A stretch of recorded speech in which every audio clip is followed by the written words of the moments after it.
अब बच्चों ये देखिए 2 पॉइंट चार्ज के कारण किसी भी बिंदु P पर जो इलेक्ट्रिक फील्ड इंटेंसिटी होगी वो शून्य कैसे होगी, इसको ऐसे फाइंड किया जाता है। सबसे पहले देखो दिया हुआ है कि 2 बिंदु आवेश हैं। एक बिंदु आवेश पर जो चार्ज है वो है 5×10⁻19 और दूसरे पे जो चार्ज है वो है 10×10⁻19। इन दोनों के बीच की जो टोटल डिस्टेंस है वो 1 मीटर है। ठीक है, तो मैंने मान लिया है कि मानव बिंदु आवेश Q1 से x मीटर की दूरी पर एक बिंदु P है, ये वाला। इस बिंदु P पे जो है मैंने मान लिया है कि जो इलेक्ट्रिक फील्ड इंटेंसिटी होगी वो क्या होगी, शून्य होगी। तो Q1 से P के बीच की डिस्टेंस x हो जाएगी, तो Q2 से P के बीच की डिस्टेंस टोटल डिस्टेंस में से माइनस हो जाएगी, 1 माइनस x हो जाएगी। अब जो गिवन है वो लिखा जाएगा। पहला आवेश Q1 बराबर गिवन है 5×10⁻19 कूलम, दूसरा आवेश गिवन है Q2 = 10×10⁻19 कूलम और दोनों पॉइंट चार्ज के बीच की जो दूरी है वो r गिवन है।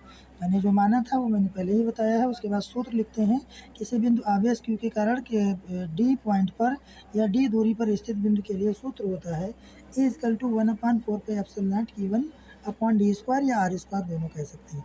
मैंने फिर माना बिंदु P पर आवेश शून्य होने के लिए दोनों जो इलेक्ट्रिक फील्ड इंटेंसिटी होगी यानी E1 E2 उसे क्या होना चाहिए, इक्वल होना चाहिए। तो मैंने ले लिया कि E1 = E2। फिर मैंने दोनों का सूत्र रखा 1/4πε0 Q1/x² = 1/4πε0 Q2/1 - x²। 1/4πε0 दोनों में हो जाएगा कैंसिल और कैंसिल होने के बाद मैं क्या करूँगा, Q1 Q2 का मान रखूँगा। तो हो जाएगा 5×10⁻19 = 10×10⁻19 बटे 1 - x²। ये दोनों दूरियाँ हैं।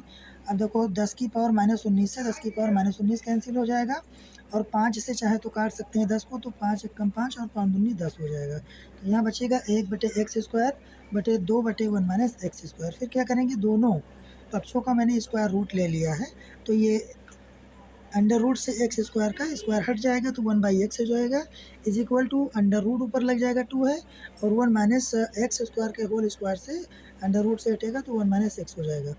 मैं क्या करूँगा, -x को इसको मैंने क्रॉस मल्टीप्लाई कर दिया है तो 1 - x बन जाए 1 - x और अंडर रूट 2 से बड़ा होकर अंडर रूट 2x हो जाएगा। अब इस x को दूसरे पक्ष की तरफ ले जाएंगे तो 1 = हो जाएगा अंडर रूट 2x + x, है ना। उसके बाद देखिए अब इस दोनों में x कॉमन है, बाहर ले लेंगे तो अंडर रूट 2 + 1 हो जाएगा। सो x = 1/√2 + 1 हो जाएगा। अंडर रूट 2 की जो वैल्यू होती है वो लगभग होती है 1.414। मैंने इसकी वैल्यू रख दूंगा तो x = 1/1.414 + 1 हो जाएगा।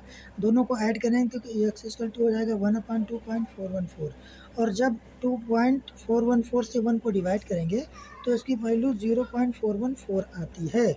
अतः बिंदु छोटे आवेश यानी Q1 से 0.414 मीटर की दूरी पर एक पॉइंट होगा जहाँ पर Q की वैल्यू जो होगी वो शून्य होगी।